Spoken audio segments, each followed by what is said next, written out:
The coffee chat is in session, and guess who's here today? It's the one and only Vuyo Mvoko. Pravin. I'm not going to ask you how it was waking up, but Nandi, you can tell. Don't ask. You can tell by that greeting that there's tension here. No. Waking up at 4 a.m. is no joke. Pravi, let's start with the front page of the Mail and Guardian, and the main headline there: the plot to oust Pravin. But what interests me the most is the subheadline below that says, failing Eskom and debt crisis to be used as a front in do or die NEC showdown this weekend.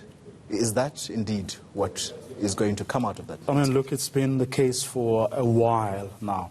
I mean, the knives have been out for Pravin Gordhan for quite a bit of time. And you know what happens in the run-up to, or when the ANC has to meet and approve that January 8th statement. They, put up this united ANC face. And, of course, you can believe that at your own peril. But that's what typically happens. This year is slightly different, Vuyo. This year is slightly different in that that front has been quickly unmasked if you look at what the veterans of the ANC have had to say about not just the plot that the Mail and Guardian is reporting about against Pravin, but they're saying the actual target is the president himself.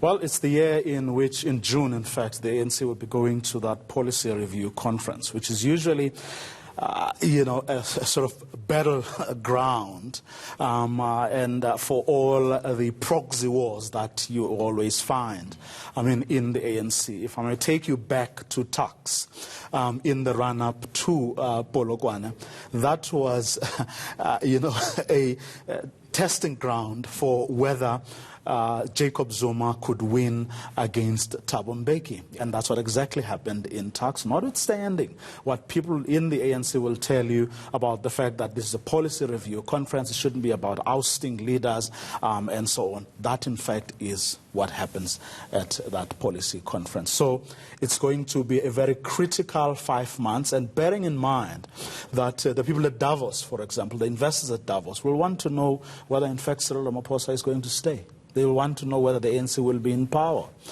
come the next election. So those in whose interest it is to get rid of Cyril Ramaphosa will use the next 5 months to their best advantage. It's going to be a tough one. And that is going to start when? Today. Nandi, yes. Talking about the image that, or should we say the messaging that South Africa is taking to platforms such as Davos that Vuyo is talking about here. If you look at the front page of the Business Day, and we're quite interested in the right-hand corner where it says government calls for talks on Telkom's job cuts. The main issue here is about getting this economy started. But right at the beginning of the year, there are looming job cuts. Is government doing the best job of communicating positive messages that are going to then feed into the economy, possibly starting anew? Well, government they own 40% of Telkom, who are planning to cut a fifth of their workforce, which is a huge number. That's about 3,000 people. That's huge. So what government are doing now, they are calling for an urgent meeting with the necessary people at Telkom to talk about the announcement that they have made. The Minister of Communication and Digital Technologies, Stella Ndabeni-Abrams, she is said to be concerned. And we know that last year she did come in and assist when the SABC was also going through that crisis where they were planning to retrench 1,000 staff. So they are concerned. And she intervened successfully. She did intervene successfully. So the hope is that she's going to offer some sort of comfort to the affected staff that could possibly be retrenched. They haven't said how she plans to offer this comfort, what the exact plan is, but as it stands, there is a meeting that will be held after that announcement that was made by Telkom. Yeah, Pravi, on that front page of the Business Day, just down below, Mboweni, SOE's demands threaten South Africa's fiscal stability. That's the message that came out of his pre-WEF briefing yesterday morning. That seems to be the agenda of that NEC meeting that starts today. But then again, it's nothing new. You know, the problems of SOEs, the public sector wage bill, corruption and mismanagement. I mean, we've been hearing this Growing over and debt. over Yeah. again. The question is whether they are doing something about these problems. And it was interesting, I mean, listening to a cabinet minister yesterday on the back of that breakfast briefing that Tito Mboweni, Ibrahim Patel addressed. And they were insisting, because there was little, if anything, to actually give hope, you know, that there was very real, tangible movement.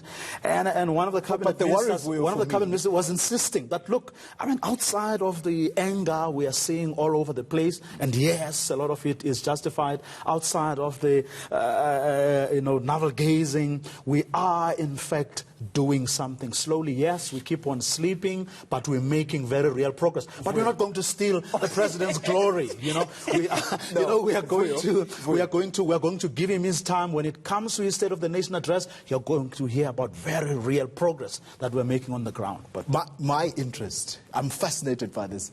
What is Tito Mboweni going to say at Davos? Because yesterday he was telling the nation, we still need to discuss about what our message is going to be there. How in the world? And it's on the 21st. Yeah. Time is running out. This is what they issued yesterday at the briefing. Tells you about the key messages, you know, about the things that they have been doing, how jobs are a priority, the energy solutions that are on the table. And they believe that this story, you know, has, in other words, the world out there that is probably less angry than you, the rest of us here are, will actually listen to this message, because it is very detailed, it is believable, and it is based on very practical things that they are doing. It's just that South Africans are a little impatient, and some of us have closed our ears to the messages that the government keeps on sending. And as the president told us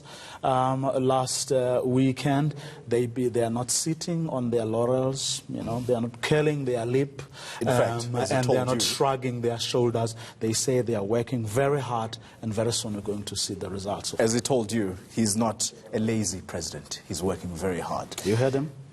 Let's give him a chance.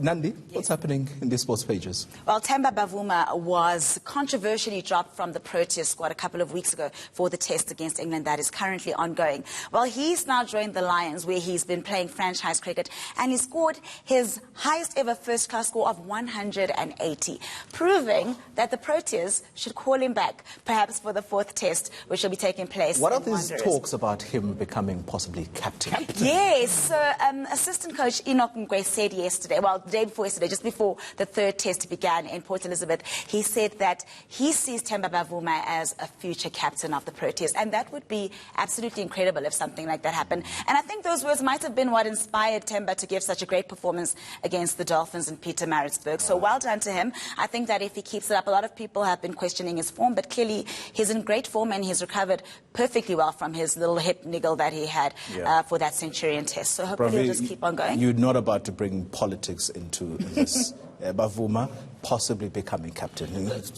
No, but I question the idea of judging a player by the form that he has or displays at a particular point. It has to be about, you know, consistency. Yes, you have to judge a player by his performance over time, and but what also he has compare done for the him, team. Yeah. you know, with the others that Yeah. keep on getting, you know. Leave it there. Let's leave it right there. Pravin, thank you very much for making the time to speak to us. Hopefully we'll wasn't easy, but we'll see many more of these appearances. It's wonderful to have you here. I'm not convinced that we will, but okay.